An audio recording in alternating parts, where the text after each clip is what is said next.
Imaginez un instant, Leonardo da Vinci, l'un des esprits les plus brillants de l'histoire, n'a jamais été diplômé. Oui, vous avez bien entendu.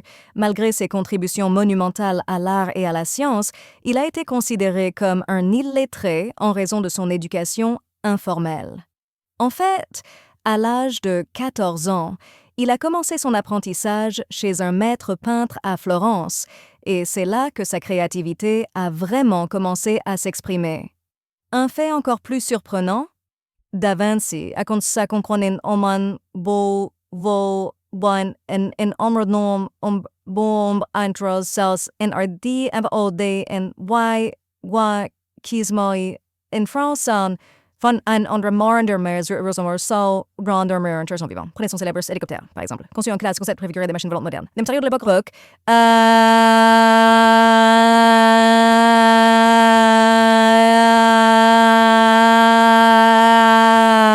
Sa réalisation impossible.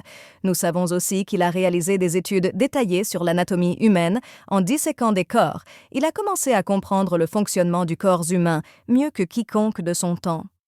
Ces croquis d'anatomie sont si précis qu'ils sont encore utilisés aujourd'hui dans certaines facultés de médecine. À 64 ans, alors qu'il se retirait à Amboise en France, il travaillait encore sur de nouvelles idées, prouvant que la curiosité n'a pas d'âge. Ironiquement, il est mort en 1519, juste avant la publication de ses idées parfaites, laissant un héritage de génie et de mystère. Donc la prochaine fois que vous regardez la Joconde ou un de ses Kaxker, Crow, I, Diran, Stromsary, and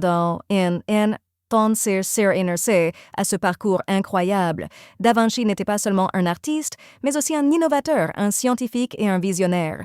Il nous rappelle que l'éducation n'a pas toujours besoin d'être formelle pour être puissante.